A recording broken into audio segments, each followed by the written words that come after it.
And today we're going to talk about 8 tips to make your LinkedIn strategy thrive over the long term. So we're going to talk about LinkedIn, your LinkedIn profile, and in general strategy. LinkedIn is a professional network. It has also the Sales Navigator, the paid version of LinkedIn for lead generation. For those that would like to take the next step, it's not mandatory to have the paid version. Even the free version of LinkedIn can work as a lead magnet, as a lead generation machine, where you will be able to get and accept inquiries from your potential clients on a daily basis if you use it the right way, the way that we're going to discuss today. Tip number 1, start connecting with your ideal clients at 10 to 15 per day. So let me know if you've been using that strategy. Have you been contacting your ideal clients? Have you been expanding your LinkedIn network with your ideal clients? Or all of your LinkedIn network is, let's say, compiled by other colleagues. So if your LinkedIn network is all about other colleagues, then it's something that you need to change, okay? If you would like, of course, to see results. So start connecting with your ideal clients at 10 to 15 per day. Start posting non-translation related content. So if you would like to use content, it's not mandatory if you're using, for example, prospecting strategies, it's not mandatory to have content. But if you would like to start using content, at least start talking about translation-related topics. Because all of us, what I see on LinkedIn is that we discuss about translation-related topics, and I totally get that because that's what we know. It makes sense. But does this bring us the results that we want? Does this attract our ideal clients? So if we keep discussing about terminology or complaining about, let's say, slow payments or whatever, the clients, they don't actually find that relevant so as to engage. Okay, so you need to start posting topics, okay, and share posts that your ideal clients, by ideal clients, I mean the direct clients, okay, most of the times, they would find that relevant. Usually it should be educational, something that educates your audience, okay, informative, they give some kind of information, or funny, if that actually can make them, somehow laugh. Educational, informative. That's usually the main topics. Use 3 hashtags that your clients follow. So if we're using hashtags that other colleagues are following, then most probably our content is going to be seen by other colleagues, the people that actually follow those hashtags. So what you need to change instead is when you share a piece of content on LinkedIn to add hashtags that your ideal clients are following. How you can do that? You can actually check what content your ideal clients are following on LinkedIn and see what are the hashtags that they have there. Optimize your LinkedIn copy with content that interests your ideal clients and add keywords. By content here, I mean even the static content that you have on your LinkedIn profile. It's not always about content that we share, posts, articles, whatever. No, it's also the static content that we have on our LinkedIn profile that makes a difference. And by keywords, it doesn't mean that you need to hire somebody, a professional one, to find those keywords for you. By keywords, I mean words that your ideal clients would use in order to find somebody like you, either by searching on Google or using the LinkedIn search bar.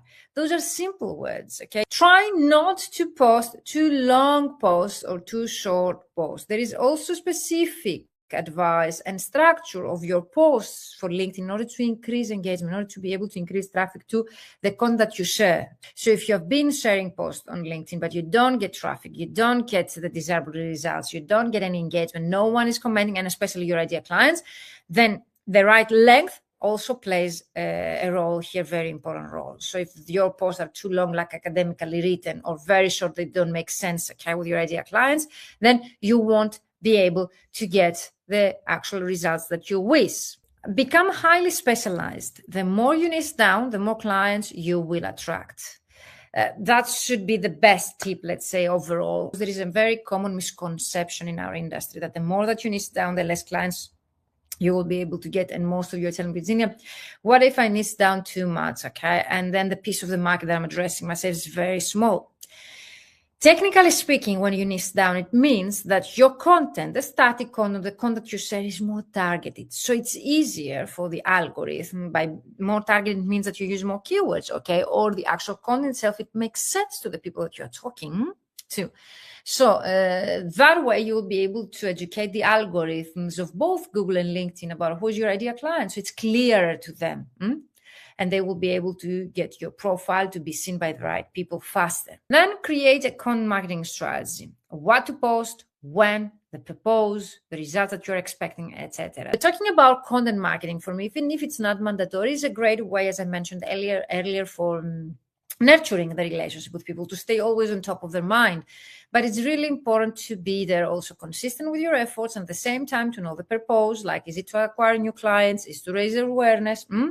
Because most of the times what I see from your content is either that it's translation related, so it doesn't make sense to your ideal client, so there is no purpose there actually, or it's too salesy, which means that you talk a lot about you, your services, what you do, it's self-centered and doesn't make sense. So instead of talking about you, start talking about the benefits that you offer your ideal clients, what is in it for them, so as to make it relevant to them before you actually start selling your services to them. The last tip that you see here on your screen, use the SIM 80-20 value sales. So 80% of your content should provide value to your ideal clients, and 20% only sell through your content. Most of the people, when you start expanding your network on your LinkedIn account, they still at the awareness stage. What does that mean? That they do not know you yet.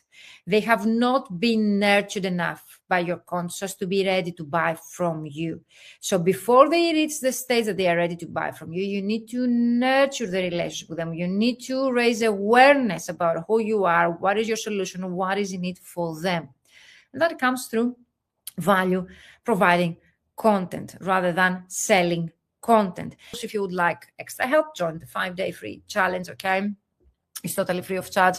You still have time, okay, to create your calendar and to set aside the time that you need. Is going to be only 30 minutes per day for the assignment, okay, and a live that I will be going on a daily basis to answer your questions. Everything is going to be recorded, so even if you might not be available to join me live on a daily basis for the 5-day LinkedIn challenge, you'll be able to get access to the recordings on a daily basis. But again, the main benefits, and those that they get the best results from this 5-day challenge, are those that they actually follow the process, those that they do the work. You need to set aside those 30 minutes to do the work. So it's for you to be able to see the traffic to your LinkedIn profile to be increased, to see more people visit your profile, even to get inquiries from your potential clients or appointments with your potential clients, like many previous participants they have done. And also, usually get maximum 300 people in this challenge, and we're already 265 or something. So there are limited spots for this 5-day challenge. So if you would like, okay, to test and see if this process works for you, join for this 5-day challenge.